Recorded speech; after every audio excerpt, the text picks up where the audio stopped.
প্রত্যেকটা মেয়েদের উচিত প্রেমিককে বিয়ে না করা। প্রেম করে বিয়ে করলে মেয়েদের লস। কথায় আছে, একজন ভালো প্রেমিক কখনো একজন ভালো স্বামী হয়ে উঠতে পারে না। মেয়েরা এই তিক্ত সত্যটা সহজেই মানতে পারে না, আর ছেলেরা পার্মানেন্ট জিনিসের প্রতি বরাবরের সত্ত্বেও একটু উদাসীন। বিয়ের পর যদি ছেলেটার মন কোনোভাবে একবার বদলে যায়, তখন সেই সংসারটা নড়বড়ে হয়ে ওঠে। বাপের বাড়ি থেকেও তেমন সাপোর্ট পাবে না, এই কুল পাবে না, ওই কুল পাবে না। তাই মেয়েদের উচিত বাপ মায়ের পছন্দের ছেলেকে বিয়ে করে নেওয়া। তবে কিছু কিছু মানুষের ভাগ্য এতটাই খারাপ হয় যে তারা বাবা মার পছন্দে বিয়ে করলেও জীবনটা ধ্বংস হয়ে যায়। কি আর করা, কিচ্ছু করার নেই, এটাই মেয়েদের জীবন। তারা জীবনে যা চায় তা হারিয়ে যায়, তাদের জীবনে সকল চাওয়া অপূর্ণ রয়ে যায়। মেয়েদের জীবনটাই আসলে কষ্টের। তাই আমি মনে করি একটা বয়স আছে, মানুষ বলে না সামনে অনেক সময় পাবে, তখন সব শখ পূরণ করো। একটা ভুল সময় কারোর জন্য অপেক্ষা করে না। তাই সময় থাকতে সাধ্যের মতো সবটুকু শখ পূরণ করে ফেলো। পূরণ করা উচিত, অন্যথায় দেখা যাবে শখ মরে যাবে, নয়তো আপনি মরে যাবেন। এটাই বাস্তবতা। আমি মনে করি যতটুকু সাধ্য আছে এই সাধ্যের ভিতরে সব শখগুলা পূরণ করতে, আর আমি সবসময় চেষ্টা করি। আসসালামু আলাইকুম, সবাই কেমন আছেন? তো আশা করি সবাই ভালো আছেন, আমিও ভালো আছি। সকাল সকাল ঘুম থেকে উঠেই আমি আমার ছোট ছেলেকে নিয়ে স্কুলে গেলাম। স্কুল থেকে বাসায় এসে তো বড় ছেলেকে ছোটো ছেলেকে নিয়ে আবারও বের হলাম। ভাবতেছি যে বারবার রেডি হয়ে বের হওয়া খুবই কষ্টকর, তো এখন যেহেতু রেডি আছি এখনই বের হই, বিকালে আবার বের হতে পারবো না। তো বড় ছেলে ছোটো ছেলেকে নিয়ে বের হলাম। বড় ছেলের কিছু বই কিনতে হবে, ওর অনেকগুলো গাইড কিনতে হবে, তার জন্য চলে আসলাম গাঙ্গিনা পার্ক ঘোষ রোডে। তো এখানে এসে আমি একটা লাইব্রেরিতে ঢুকতেছি, এখানে বই দেখা হচ্ছে। তো আমার ছেলে সবগুলো বই কিনে নিল এখান থেকে। তো আমার ছোটো বাবাটাও সে কান্না করে দিছে, সে নাকি কলম বক্স কিনবে। কি আর করা, তাকেও একটা কলম বক্স কিনে দিলাম। আর এত সুন্দর একটা কলম বক্স কিনলো আমার ছোট্ট বাবাটা, সে অনেক খুশি। তো আবারও বের হয়ে যাচ্ছি, চলে যাব বাসায়। আর এত রোদ ছিল, এত গরম ছিল আজকে, বাইরে আসলে আসলে বোঝা যায় কতটা গরম রোদ। তবে গ্রামের বাড়িতে যারা আছে, এখন তো ধানের সিজন, সবাই ধান কাটতেছে, ধানের কাজ করতেছে, প্রচণ্ড রোদ।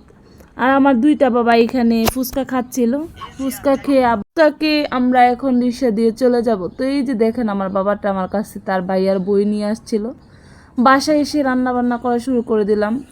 তো এইখানে আজকে আমি অনেক দিন পর পুঁই শাক আর কি ভাজি করব, তো সেটাই সুন্দর করে কেটে নিচ্ছি। 3 দিন না খেয়ে গড়ে অসুস্থ থাকুন, সমাজ আপনার খোঁজ নেবে না। অথচ সেই ক্ষুধার জন্য একটা দিন চুরি করলে সমাজ আপনাকে বিচার করে ছাড়বে। বাদ দেন ভাই, সমাজ বলতে সবসময় অন্য কারো চিন্তা করা। নিজের চিন্তা করেন, সমাজ থেকে আলাদা হয়ে চলতে শিখে গেলে আপনি পৃথিবীর সবচাইতে সুখী মানুষ। কারণ সমাজ আপনাকে ভালোভাবে বাঁচতে দেবে না, ভালোভাবে চলতে দেবে না। আপনার ভালোটা আপনাকেই বুঝতে হবে, তাহলে আপনি নিজে ভালো থাকতে পারবেন। আমি কোনো কিছু সহজভাবে নিতে পারি না, দিন শেষে সব কিছু আমাকে অনেক ভাবায়। খুব ছোট ছোট জিনিসও আমায় মুড অফ করে দেয়, খুব অল্পতেই আমি কেঁদে ফেলি।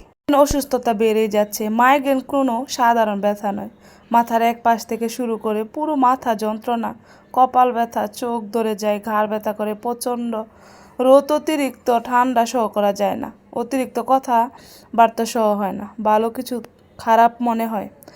বেশি টেনশন করা যায় না, অতিরিক্ত টেনশন করলে মাথা অনেক খারাপ লাগে, প্রচণ্ড ব্যথা ওঠে, সব কিছু কেমন অসহ্য লাগে, তাকানো যায় না। রোদের মধ্যে গেলে প্রচণ্ড মাথা ব্যথা ওঠে। যার এত পরিমাণ মাথা যন্ত্রণা আছে শুধুমাত্র সেই বুঝবে কি যে অসহ্য যন্ত্রণা, কাউকে বলে বোঝানো যায় না। ঘুমালেও কেউ কারো মাথা ব্যথা ওঠে, ঘুমালেও আমার মাথা ব্যথা ওঠে, এমন মাথা ব্যথা। তবে কি জানেন, ভাগ্যবতী সেই নারী যার অসুস্থতার কথা শুনে প্রিয় মানুষটা পাগলের মতো হয়ে যায়। এক নজর দেখার জন্য বারবার ফোন করে জিজ্ঞাসা করে, এখন তুমি কেমন আছো, তুমি নিজের খেয়াল রেখো, যত্ন নিও, ভেঙে পড়ো না, আমি তো আছি তোমার পাশে, সব সময় ছায়ার মতো থাকবো। তবে খারাপ সময় চলে গেলে ঠিকই সারা জীবন ভালো সময় আসে, শুধু থেকে যায় সেই সময়ের মানুষের ব্যবহারগুলো। ভাগ্যবতী নারী কাকে বলে জানেন? যে তার জীবনে একজন সঠিক মানুষ পেয়েছে, যে পুরুষ তাকে সম্মান করে, ভালোবাসে, আগলে রাখে, অসুস্থতার সময় খোঁজ নেয়, যত্ন করে, আগলে রাখে, যে পুরুষ শুধু তার ভালো সময় না খারাপ সময়ে পাশে থাকে, সঠিক পুরুষের ভালোবাসা আসলেই সুন্দর। আর ওই ভালোবাসা যে নারী পেয়েছে সে আসলে ভাগ্যবতী। তার মতো ভাগ্যবতী নারী এই পৃথিবীর আর কেউ হতে পারে না আমি মনে করি। তবে চাইলেই কি আর সব পাওয়া যায়? কিছু জিনিস পেতে গেলে অনেকটা ভাগ্যের দরকার হয়।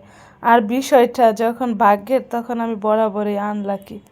বিশেষ করে কারণ প্রবাসীর বউরা সবসময় আনলাকি থাকে, স্বামীর সব কিছু থেকে বঞ্চিত থাকে।